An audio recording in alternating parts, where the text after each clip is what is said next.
I get to lead a team of fantastic and brilliant concept artists, and our role is to create the characters that you see in the game. That's everything from the main hero cast you see to the creatures, the gods, and monsters that you come across. The hope is that we get something that feels unique and stands up to the history and the legacy of what the God of War franchise has always done. I feel like from the first games, that was a similar approach that they were doing, and that's not always easy.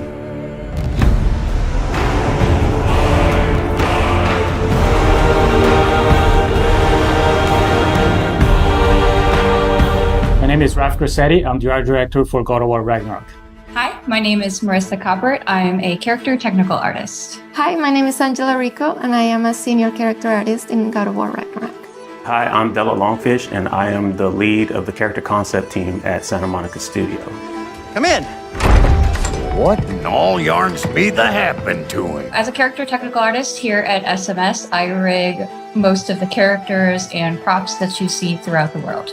As character artists, our job is to create 3D assets based on the beautiful concept art provided to us. We do this by making sure that the silhouettes on the models and the textures and materials stand out instantaneously. So when you see our characters on the screen, we want you to almost like them immediately or have a connection to them to some extent before even interacting with them. As art director, I get the chance to collaborate with all the departments in the studio, from narrative to viz dev, because we want to make sure the factions feel correct, all the races belong to where they're supposed to be, like all the realms have very specific characteristics about them to make sure it all fits within the God of War universe. Sorry, one more thing. Although these are gifts I'm giving to you, so I shouldn't be sorry and you should be thankful. Anyways, here, please be careful. In the God of War 2018, we saw Brock and Sindri, and that was the tip of the iceberg of the Huldra. And in God of War Ragnarok, we actually get to go and visit Svartalfheim, where they're from, and a great part of that too is we want to make sure that we expand the cast. You know, we've just seen a little bit of what was represented, and that was something that we hadn't seen. Svartalfheim is a beautiful place. There's a lot of different biomes. You go from wetlands to mountain springs, and took a lot of inspiration from hot springs, from the minerals that you find, a lot of colorful minerals, a lot of resources. So the dwarves being the races that they are, we knew we wanted to play on that as well. So you see their influence on Svartalfheim on every corner.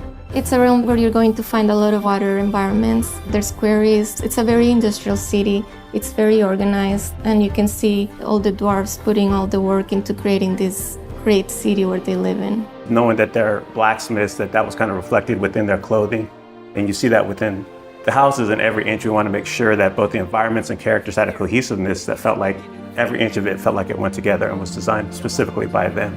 And again, that's something that we haven't seen in some of the other realms and is unique to these characters and their location. And the hope, it all goes together and creates a feeling within a realm that you're excited to see, feels unique, and really creates that sense of wonder where you want to go back.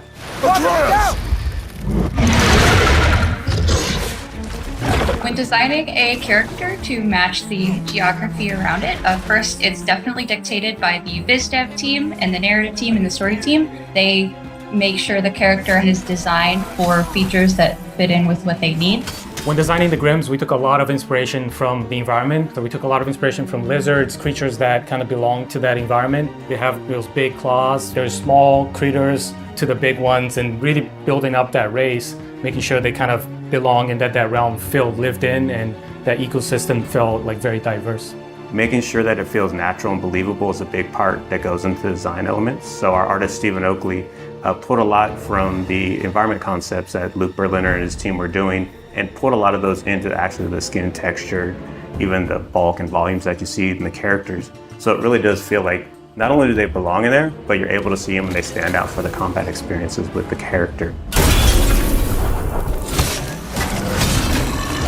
Character design is all about storytelling. In the example of Durling, his design was really tailored to convey his own personality. He's a bookkeeper from Svartalfheim, and because his job demands, he's very organized, he's very rigid, and he's a very play-by-the-rules kind of guy. But then in contrast, you have his friend.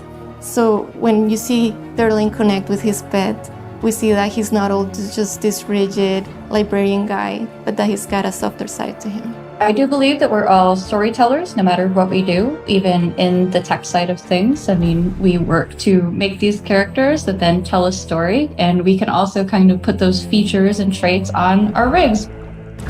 The prophecies say Fimbulwinter leads to Ragnarok. War is coming.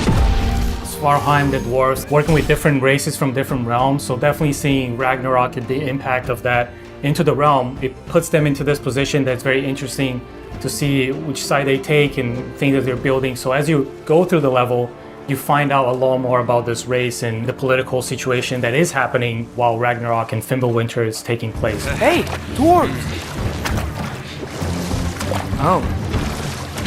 They're, running away. One thing that our hope is with the cast of characters within every realm is not that it's just enemies there to kill you. We want to feel believable and that there's a wide world out there, but we want to kind of plant these seeds within any cast of the realm that there's more outside of what you're playing, and we want the fans to feel like they can go back and really visit those areas and want to go explore. If the geysers and smell here are worse because of Fimbulwinter, maybe the earthquakes are too? Aye. Going into Svartalfheim, I'm really excited for players to experience all the new races that live in that realm, how they play. They play very different from anything we had before. There's wildlife, it's something that kind of goes unnoticed, but we took a lot of effort to make the realm feel believable. So there's a lot in Svartalfheim, a lot to explore. I'm really excited for Svartalfheim. It is a gorgeous realm. After looking through some of the cinematics and playing some of the cinematics and playing through some of the puzzles, I'm so excited how water plays such a big feature in that realm, and that is so cool. I'm most excited for fans to finally get to see how the dwarves live. Brock and Sindri were fan favorites in the last game, so I think that all the work that we've put into Svartalfheim is going to make all the other dwarves shine just as bright as the brothers did. The best part I have is turning on the YouTube and seeing all these call-outs and all the attention to detail that the fans pick up on. That's one thing that we keep in mind when we're designing characters, to make sure we do right by the fans. And knowing that all the work we put in will be seen and appreciated, that's not always the case, but our fans just get every little nook and cranny on that. And we love that, and we packed a lot of that in for this new cast, and we hope you guys get the same feeling with God of War Ragnarok.